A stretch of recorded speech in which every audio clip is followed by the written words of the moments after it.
ओम शांति। आज के अव्यक्त महावाक्य हैं 14 अक्टूबर 1981 के। मुरली का टाइटल है सर्व खजानों की चाबी एक शब्द। बाबा सर्वश्रेष्ठ भाग्य विधाता पद्मा पदम भाग्यशाली बनाने वाले बाप दादा बोले, आज भाग्य विधाता बाप अपने भाग्यशाली बच्चों को देख रहे हैं।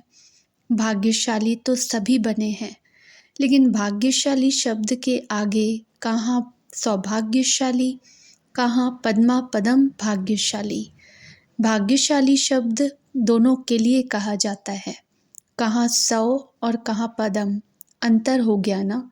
भाग्य विधाता एक ही है, विधाता की विधि भी एक ही है, समय और वेला भी एक ही है, फिर भी नंबर वार हो गए। विधाता की विधि कितनी श्रेष्ठ और सहज है।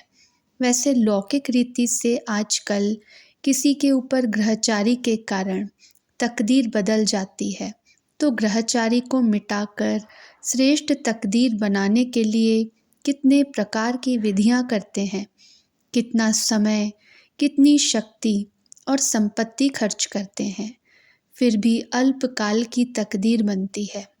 एक जन्म की भी गारंटी नहीं, क्योंकि वे लोग विधाता द्वारा तकदीर नहीं बदलते। अल्पज्ञ अल्प सिद्धि के प्राप्त हुए व्यक्ति द्वारा अल्पकाल की प्राप्ति करते हैं। वह है अल्पज्ञ व्यक्ति और यहाँ है विधाता।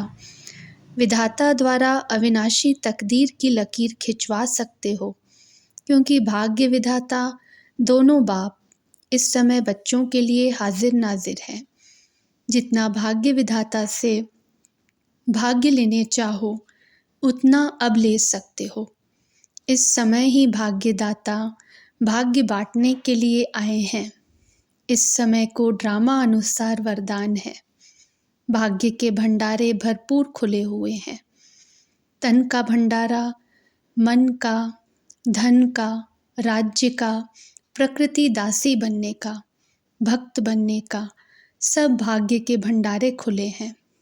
किसी को भी विधाता द्वारा स्पेशल प्राप्ति का चांस नहीं मिलता है, सबको एक जैसा चांस है।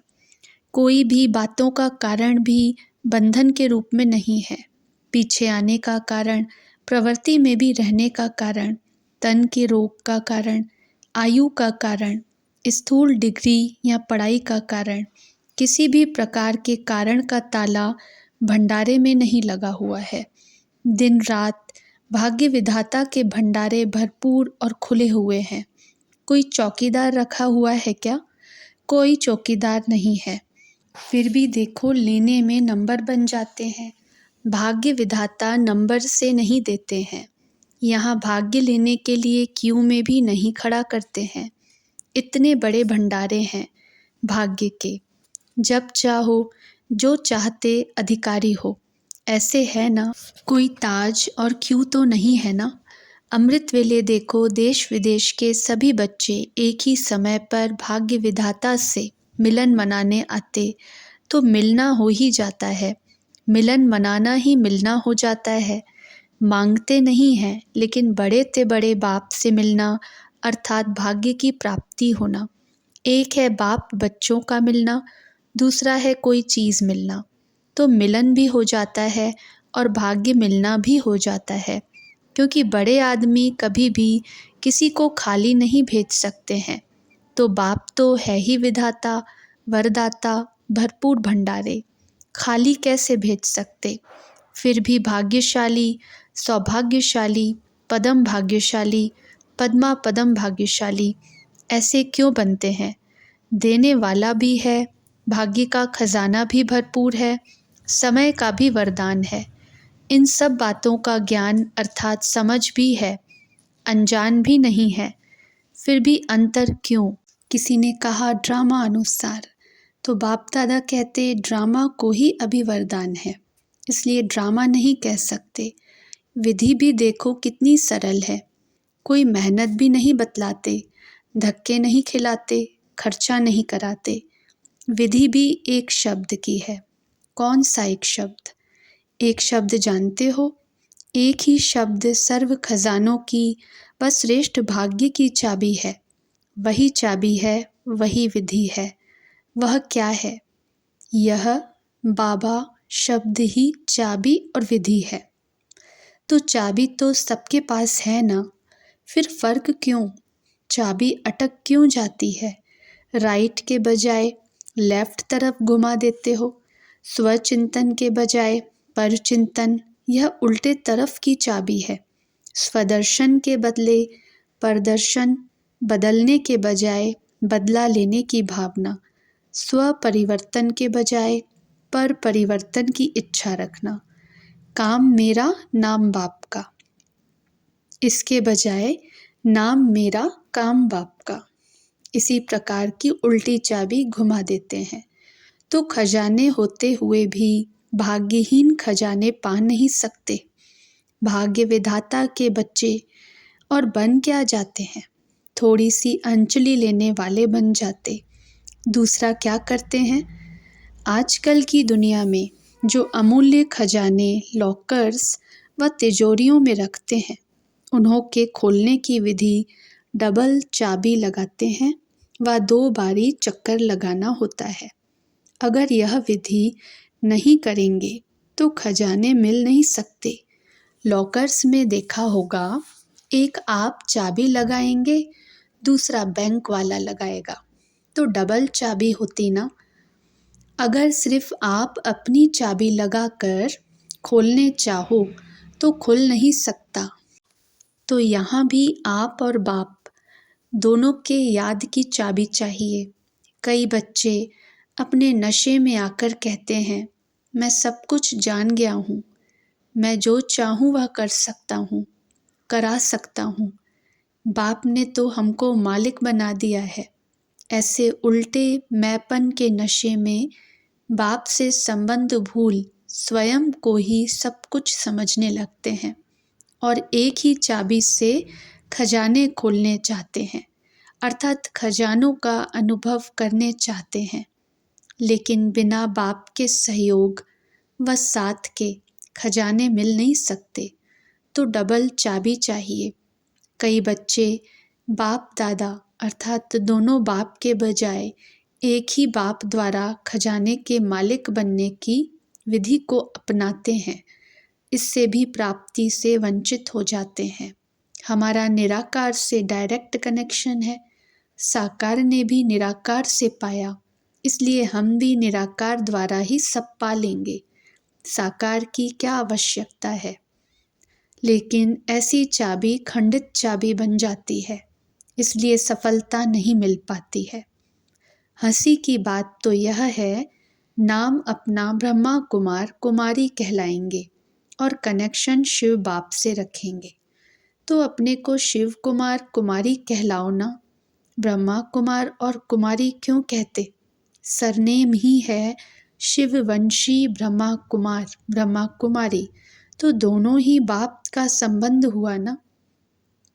दूसरी बात, शिव बाप ने भी ब्रह्मा द्वारा ही स्वयं को प्रत्यक्ष किया।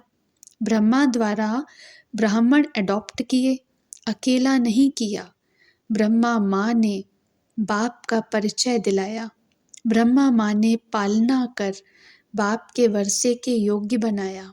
तीसरी बात, राज्य भाग्य की प्रालब्ध में किसके साथ आएंगे? निराकार तो निराकारी दुनिया के वासी हो जाएंगे। साकार ब्रह्मा बाप के साथ राज्य भाग्य की प्रालब्ध भोगेंगे। साकार में हीरो पार्ट बजाने का संबंध साकार ब्रह्मा बाप से है व निराकार से।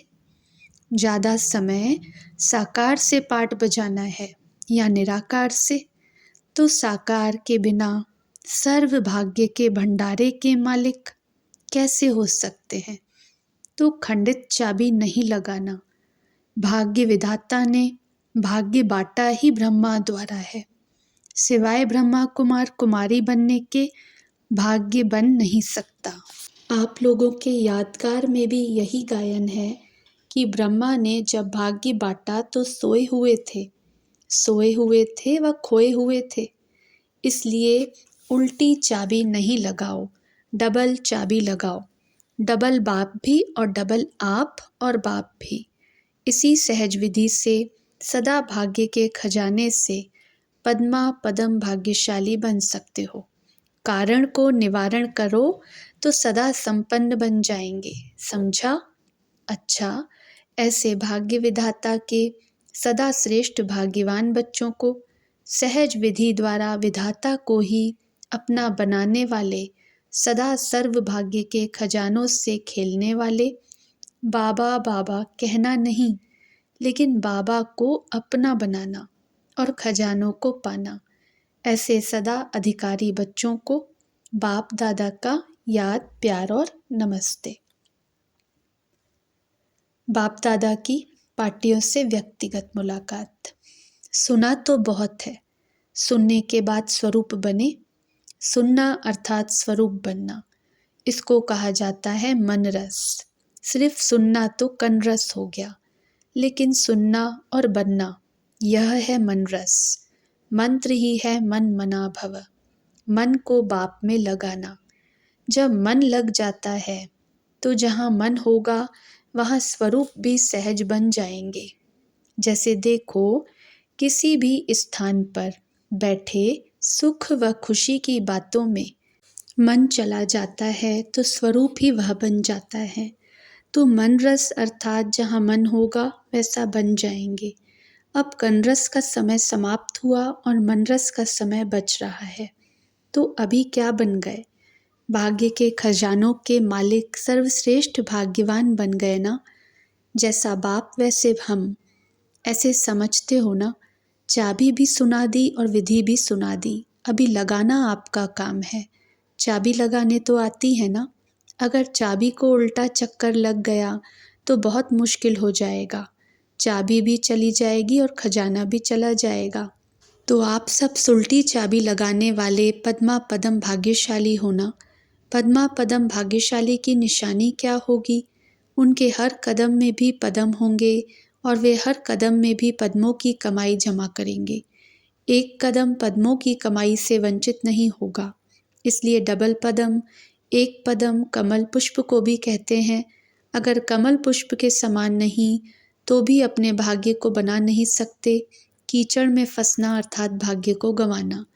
तो पद्मा पदम भाग्यशाली अर्थात पदम समान रहना और पद्मों की कमाई करना। तो देखो, यह दोनों ही निशानियां हैं। सदा न्यारे और बाप के प्यारे बने हैं। न्यारापन ही बाप को प्यारा है। जितना जो न्यारा रहता है उतना स्वतः ही बाप का प्यारा हो जाता, क्योंकि बाप भी सदा न्यारा है तो वह बाप समान हो गया ना। तो हर कदम में चेक करो कि हर कदम अर्थात हर सेकंड, हर संकल्प में, हर बोल में, हर कर्म में पद्मों की कमाई होती है। बोल भी समर्थ, कर्म भी समर्थ, संकल्प भी समर्थ। समर्थ में कमाई होगी, व्यर्थ में कमाई जाएगी। तो हर एक अपना चार्ट स्वतः ही चेक करो। करने के पहले चेक करना यह है यथार्थ चेकिंग। इसके करने के बाद चेक करो तो जो कर चुके वह तो हो ही गया ना। इसलिए पहले चेक करना फिर करना। समझदार व नॉलेजफुल की निशानी ही है पहले सोचना फिर करना। करने के बाद अगर सोचा तो आधा गवाया आधा पाया। करने के पहले सोचा तो सदा पाया। ज्ञानी तू आत्मा अर्थात समझदार सिर्फ रात को व सुबह को चेकिंग नहीं करते, लेकिन हर समय पहले चेकिंग करेंगे फिर करेंगे। जैसे बड़े आदमी पहले भोजन को चेक कराते हैं फिर खाते हैं, तो यह संकल्प भी बुद्धि का भोजन है। इसलिए आप बच्चों को संकल्प की भी चेकिंग कर फिर स्वीकार करना है, अर्थात कर्म में लाना है। संकल्प ही चेक हो गया तो वाणी और कर्म स्वतः ही चेक हो जाएंगे। बीज तो संकल्प है ना। आप जैसे बड़े और कल्प में हुए ही नहीं हैं। दूसरा, सदा कर्म योगी बन हर कर्म करते हो। कर्म और योग दोनों कंबाइंड रहता है। जैसे शरीर और आत्मा दोनों कंबाइंड होकर कर्म कर रही हैं, ऐसे कर्म और योग दोनों कंबाइंड रहते हैं। कर्म करते याद न भूले और याद में रहते कर्म न भूले।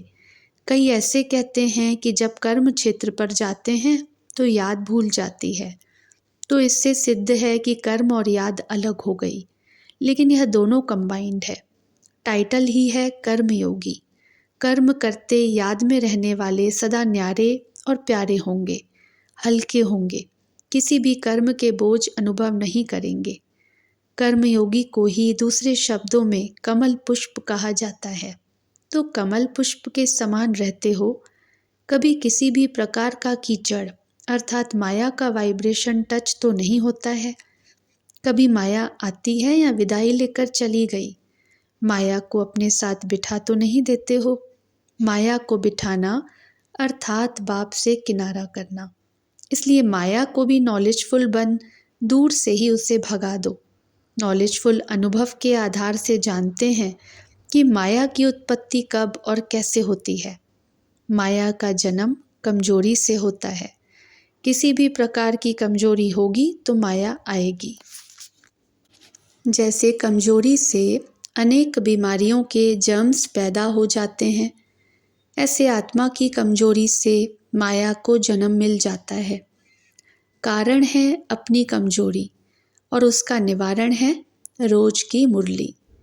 मुरली ही ताजा भोजन है, शक्तिशाली भोजन है। जो भी शक्तियाँ चाहिए उन सब से संपन्न रोज का भोजन मिलता है। जो रोज शक्तिशाली भोजन ग्रहण करता है वह कमजोर हो नहीं सकता। रोज यह भोजन तो खाते हो ना। इस भोजन का व्रत रखने की ज़रूरत नहीं। रोज ऐसे शक्तिशाली भोजन मिलने से मास्टर सर्वशक्तिवान रहेंगे। भोजन के साथ साथ भोजन को हजम करने की भी शक्ति चाहिए।